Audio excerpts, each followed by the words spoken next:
Okay so अभी मैं जो बोलूँगी वो आप जो स्ट्रेस लेते हो, हमारे एक्सरे में ये हो गया, एमआरआई में ये हो गया, वो हो गया, तो उसके ऊपर मैं बात करने वाली हूँ।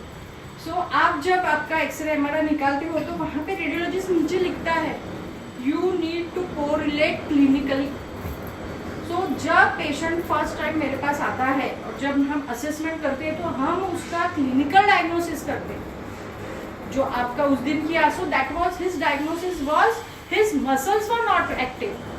Clinical diagnosis is very important. X-ray MRI मैं तो देखती भी नहीं हूँ। आपका इतना बड़ा फाइल था, मैंने उसमें से सिर्फ वो फ्रैक्चर वाला देखा, कितना उसका इंटेंसिटी, बाकी जरूरत ही नहीं है, वो पुराना था। ठीक है, सो ये क्लिनिकल फर्स्ट डे का जो क्लिनिकल डायग्नोसिस है, इसमें से हमको पता चलता है कि पेशेंट की सेंसिटिविटी कैसी है।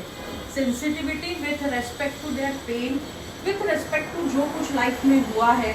और पेशेंट का हमको समझ में आ जाता है, अभी इतने 27 साल हो गए, उसमें समझ में आ जाता है कि बहुत स्ट्रेस वाले हैं। और मैक्सिमम अभी जो पेशेंट है 99.99% वो स्ट्रेस वाले ही है। जो पीछे हम कॉन्शियसली भूल जाते हैं, सब कॉन्शियस ब्रेन बहुत ज़्यादा एक्टिव रहता है और वो आपके बॉडी को टाइट करते रहता है। आपको समझ में नहीं आता वो क्या हो रहा है। यानी आपके जो ब्लड फ्लक्चुएशंस रहते हैं, शुगर के फ्लक्चुएशन रहते हैं, लीवर फैटी हो जाता है, कोलेस्ट्रॉल की दवाइयाँ लेके भी आपका कोलेस्ट्रॉल कम नहीं रहता है। तो ये क्यों है? दवाई लिया तो कम होना ना कोलेस्ट्रॉल। बीपी की टैबलेट लेके भी बीपी बढ़ा हुआ रहता है लोगों का, शुगर की लेके भी उनका कम नहीं होता है। So this is all your stress which is not making your muscles to work and your organs to work. Stress की जो लेवल है एक टाइम तक वो ऐसे रहती है कि वो ठीक है, अपन याद रहते हैं ब्रेन में, फिर वो ज़्यादा स्ट्रेस हो गया तो वो आपका ग्रेड 5 आपके बोन्स और ऑर्गन्स को अफेक्ट करता है। तो जब आपका HbA1c ज़्यादा है, आप दवाई खा के भी आपका विटामिन D3 नहीं बढ़ रहा है, दवाई या इंजेक्शन लेके भी टेम्पररी B12 रहता है बढ़ा हुआ, so this you have to think कि आपके ऑर्गन्स अंदर के स्ट्रेस में है और काम नहीं कर रहे। सो अपना जो डायग्नोसिस है वो फर्स्ट डे इसमें आता है कि आप स्ट्रेस वाले हो या मैकेनिकल इशू, तो वो अपना डायग्नोसिस हो गया। उसके बाद आपकी बॉडी जो रिएक्ट करती है उसके अकॉर्डिंगली हम यहाँ पे ट्रीटमेंट लेते हैं। यानी हमारा जो रहता है ये टेक्निक, ये रॉ टेक्निक है। इससे we ask your body what exactly is required at this moment. आपकी बॉडी को कपिंग ही मांग रहा था, हम ये जो पूछते हैं, ऐसा हमारा एक टेक्निक है। सो इट इज लाइक अभी मुझे प्यास लगी है और आपने खाना दे दिया, तो मैं बोलूँगी पानी तो दो, खाना मत, खाना ठीक है दिया पर। सो ये टेक्निक जो है इसमें हम पूछते हैं आपकी बॉडी को क्या चाहिए। तो आपकी बॉडी जो बताती है आज अंकल को रिलैक्सेशन चाहिए, आपको मैग्नीशियम चाहिए था, नहीं हुआ, इनको रिलीजेशन एक्टिवेशन चाहिए था। सो ये सब कैटेगरी में पेशेंट रहते हैं, किसको रिलैक्सेशन चाहिए, किसको एक्टिवेशन चाहिए, किसको रिलीज चाहिए, हाँ, किसको स्ट्रेंथनिंग चाहिए। तो ये कैटेगराइज होता है हमारा फर्स्ट असेसमेंट में कि आप कौन से कैटेगरी में हो। तो दिस इज वेरी इंपॉर्टेंट। परसों एक पेशेंट आया, हमको चेक ही नहीं करना, आप मशीन ही लगा दो। मैं मशीन वाले फिजियोथेरेपिस्ट नहीं हूँ, वो लिख के आए थे IFT और टेंशन, तो दोनों का तो सेम ही इफेक्ट है। क्या दोनों का इफेक्ट सेम है? पर मुझे मालूम ही नहीं, मैं आपको चेक करूंगी कहाँ पे क्या है, उसके बाद ही ट्रीटमेंट दूंगी ना। तो दे वर नॉट रेडी। फिर मैंने उनके ऑर्थोपेडिक से बात किया तो वो सर बोले नहीं आप चेक करो मैडम, उसके बाद ही दो ट्रीटमेंट। फिर we have to check into detail. आपका जो है अभी अंकल का जो था कि ankle was restricting his spine, that day we check. So it was his ankle की मूवमेंट उनकी रिस्ट्रिक्ट थी, इसलिए ऊपर में दर्द था। क्योंकि एंकल ये जो है बॉडी के टायर है, जैसे कार के टायर रहते हैं, तो एक चक्का जाम है तो ऊपर गाड़ी वॉबल होगी ही। Okay, so this assessment is your nutrition. हमको पता चल जाता है आपके बॉडी से और आपके रिपोर्ट्स भी रहते हैं। ओके, और हमें बॉडी आस्किंग में बोलते हैं। तो न्यूट्रिशन आपका चेक रहता है, आपका फिजिकल रहता है, आपका इमोशनल रहता है। सो ये सब होने के बाद फिर आपकी ट्रीटमेंट प्लान होती है और इसमें भी आपकी बॉडी कैसे रिएक्ट करती है वो मैटर करता है। कोई पेशेंट बहुत फास्ट रिएक्ट हो जाता है, बहुत अच्छा, अभी अंकल को अच्छा लगा, इनको भी अच्छा लगा होगा, आंटी को नींद आ रही है यानी अच्छा लगा, इनको थोड़ा सा ही अच्छा लगा, थोड़ा सा यहाँ का ही अच्छा लगा। हाँ, तो ये आपका कितना अंदरूनी स्ट्रेस जमा है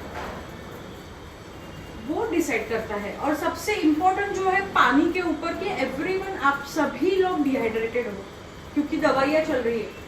ओके, ऑलरेडी जब हमारी लीवर और किडनी अपने खाना पचन करने में ही व्यस्त है, उसको अपन ने दवाइयों का मारा है बहुत सारे, तो उसका काम जो है ये डाइजेशन, उसके साथ आपका एडिंग हो गया ये इसका फिल्ट्रेशन दवाइयों का। तो आपके ऑलरेडी सबके किडनी लो चल रहे हैं एनर्जी में, फंक्शनिंग नॉर्मल, फंक्शनिंग का मैं बात ही नहीं कर रही हूँ यहाँ पे, वो तो आपके सब रीडिंग्स नॉर्मल ही आएंगे। एनर्जी में अभी देखो मैं सैटरडे इवनिंग कैसी थी, अभी देखो क्योंकि मेरा कल रिलैक्स हो गई तो आज मैं फ्रेश, मेरी एनर्जी हाई।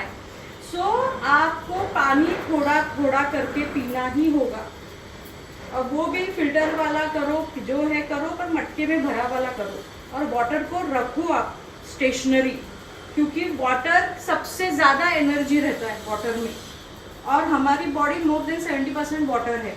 तो आपकी बॉडी में जब पानी कम है, body will consider it as a stress, और अपनी किडनी के ऊपर बहुत छोटे छोटे ये रहते हैं ग्रंथियाँ, वो कॉर्टिसोल, एड्रिनल बोलते हैं, वो कॉर्टिसोल दृष्टि रहती है बॉडी में, तो कॉर्टिसोल स्ट्रेस हार्मोन। तो स्ट्रेस हार्मोन जब आपका हाई होता है, आपका हीलिंग नहीं होता, यानी आपकी बॉडी डिहाइड्रेटेड है तो आपका हीलिंग नहीं होगा, सिंपल। आप यहाँ हीलिंग को आए हो सब लोग, so you have to keep on drinking water थोड़ा थोड़ा सिप्स में, और अफर्मेशन दो, सपोज दवाइयाँ ज़्यादा चल रही है ना, तो पानी को बोलो कि प्लीज़ मेरे बॉडी में रहे, वो पानी सुनता है। अभी आप भी नमाज के बाद जो है वो पानी डालते हैं, ऐसा हम जाके लेते हैं यहाँ नमाज के बाद ऐसा डालते हैं ना, वो पानी में बहुत ज़्यादा स्ट्रॉन्ग इफेक्ट है। हमारे यहाँ पे भी तीर्थ रहता है मंदिर में, और हम केरला गए ना तो वहाँ पूजा हो गया ना, उसके बाद वो सबके ऊपर वो जो मंत्र वाला पानी डालते, क्योंकि पानी सबसे ज़्यादा एब्जॉर्ब करता है एनर्जी। तो आपको जो है, मुझे नींद अच्छा आना है, पानी को बोलो पानी पी लो, मेरा दर्द ठीक होना है, पानी को बोलो, मेरे फ्लेक्सिबिलिटी शाम में जो प्रॉब्लम आता है वो बोल दो, आप बोल दो कि फेस जल्दी ठीक हो जाए, आप बोलो मैं फ्लेक्सिबल हो जाऊँ। सो ये मैं नहीं कह रही हूँ, ये बहुत सारे रिसर्च हुए, जापानीज साइंटिस्ट लोगों ने रिसर्च किए, और वो पानी को बोलते हैं, पानी को अफर्मेशन देते हैं, पानी को स्टिकर्स लगा के पानी पीते। मैं मेरी बॉटल दिखाती हूँ अफर्मेशन की, so that will change everything. आप जो थिंक कर रहे हो वो ही चेंज हो जाएगा। तो थिंकिंग जब अपना पॉजिटिव हो गया तो there is nothing harm in healing fast, है ना। So we are on the path of healing. आप सभी लोग जो है, मुझे आपको हील करना है in every aspect, physically, emotionally, nutritionally, automatically you will go on the path of spirituality. ये हो गया तो आपके जो है आप चले जाओगे, यही आप अड़के हुए हो, इसलिए you are not going there. Yes sir, ठीक है, ओके, थैंक यू।